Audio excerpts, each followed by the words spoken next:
Hi Fenix family. இந்த video நான் record பண்ணும்போது ரொம்ப மன கஷ்டம் தான். ரொம்ப ரெக்கார்ட் பண்ணி உங்களுக்கு அப்லோட் பண்ணுறேன். நான் லாஸ்ட் மந்த்து நவம்பர் 29, 13 டேட்டில் நியூஸில் வெதர் ரிப்போர்ட் பண்ணாங்க. பென்சல் புயல் உருவாயிருக்கு, சென்னை தாக்க போகுது அப்படின்னு. நான் நினச்சேன் லாஸ்ட் இயர் மாதிரி தான் 2023 மாதிரி தான் சென்னை இப்போ ஃப்ளோட்டில் இருக்க போகுது அப்படின்னு நினச்சேன். பட் ஆனால் யாருமே எதிர்பார்த்துருக்க மாட்டாங்க இந்த மாதிரி நடக்கும். ஏன்னா டிசம்பர் 1, டிசம்பர் 2 பார்த்திங்கன்னா திருவண்ணாமலையில் ரொம்ப கடும் மழை பொழிவு. இதுக்கு முன்னாடி மழை பொழிவு பார்த்திங்கன்னா சென்னை, கேரளா, ஆந்திரா, நார்த் சைடில் இந்த மாதிரி மழை பொழிவு பார்த்துருப்பீங்க. ஆனால் இது வரைக்கும் திருவண்ணாமலை மாவட்டத்தில் இந்த மாதிரி மழை பொழிவை யாரும் பார்த்துருக்க மாட்டாங்க. அந்த மாதிரி லாஸ்ட் 2 நாளாக மழை பொழிவு மட்டும் இல்லாமல் இது வரைக்கும் நடக்காத மண் சரிவு நடந்துருக்குங்க. இந்த மண் சரிவு நடந்த துயரத்தில் பார்த்திங்கன்னா கிட்டத்தட்ட 7 பேர் மண்ணில் உயிரோடு புதைஞ்சிட்டாங்க. இந்த மாதிரி துயரமான சம்பவம் இது வரைக்கும் திருவண்ணாமலை நடந்ததே கிடையாது. இந்த மண் சரிவில் பார்த்திங்கன்னா 5 குழந்தைகளும் 2 பெரியவங்களும் அதில் அடங்கியிருக்காங்க. இந்த மண் சரிவு ஏற்படுது பார்த்திங்கன்னா யாருக்குமே தெரியாது, இன்க்ளூடிங் ஏன் திருவண்ணாமலை மாவட்டத்தில் இருக்கிறவங்களுக்கு கூட தெரியாது. தென் எப்படியோ ஊடகங்களுக்கும் மீட்பு பணித்துறையினருக்கோ தெரிஞ்சு அவங்க மீட்பு பணி ஆரம்பிக்கிறதுக்கே ரொம்ப டைம் எடுத்துச்சுங்க.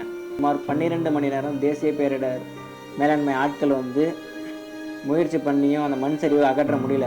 தென் அவங்க தொடர் முயற்சியால் டிசம்பர் 2ஆம் தேதி டிசம்பர் 2ஆம் தேதி அந்த 7 பேரையும் சடங்கெலாம் மீட்டாங்க. அந்த துயரமான கட்சி என் மனசில் பாதிப்பை ஏற்படுத்திகிட்டே இருக்குங்க. நேற்று அது மட்டும் இல்லாமல் முக்கிய அரசியல் பிரமுகர்லாம் அந்த இடத்த பார்த்துட்டு ஆய்வு செஞ்சுட்டு போயிருக்காங்க. தமிழக அரசு அந்த குடும்பங்களுக்கு தலா 5 லட்சம் கொடுக்குறதா சொல்லியிருக்காங்க.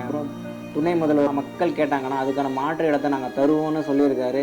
இதெல்லாம் ஓகே தான். பட் இருந்தாலும் என்னை எது ரொம்ப கஷ்டப்படுத்துச்சுன்னு பார்த்தீங்கன்னா இது போன்ற சம்பவங்கள் எக்ஸாம்பிளாக சொல்கிறேன், ஒரு சென்னையிலையோ ஒரு கேரளாவையோ நடந்திருந்தால் அதுக்கான அட்டென்ஷனோ இம்பார்ட்டனோ உடனுக்குடனே கொடுக்கப்பட்டு அதுக்கான முடிவுகளும் உடனுக்குடனே எடுக்கப்பட்டு அதுக்கான இதுவும் சரி செய்யப்படுது. இது போன்ற நிகழ்வுகள் சிறு சிறு நகரங்களில் நடந்தால் மட்டும் தெரிவிக்க வேண்டிய இடத்துல தெரிவிக்கவும் மாட்டுறாங்க. அதாலே இதுக்கான வேலைப்பாடுகள்லாம் பொறுமையாக நடக்குது. இந்த மண் சரிவு மட்டும் இல்லாமல் இது போன்ற பல இடத்துல நீர்த்தேக்கங்களும் வீடு இடிஞ்சிருக்கிறதும் நிறைய பேர் பாதிக்கப்பட்டிருக்காங்க. அதை தெரியப்படுத்த வேண்டியவங்க தெரியப்படுத்துங்க. அவங்களும் இந்த வெள்ள நிவாரணத்தை பயன்பெறுவாங்க. இந்த மண் சரிவை பற்றி நான் ஏன் பேசுகிறேன்னா இது எனக்காகவோ இல்லை இந்த கண்டென்ட்டுக்காகவும் நான் பேசலைங்க. இது நமக்காக நான் கொடுக்குற குரல் அப்படின்னு நீங்கள் நினச்சிங்கன்னா போதும்.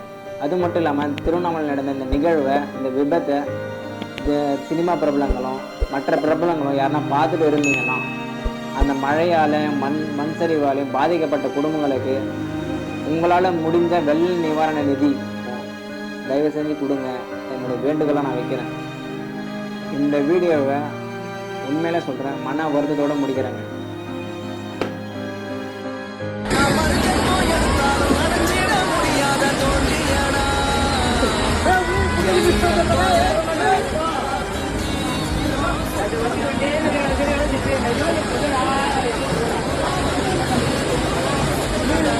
I know.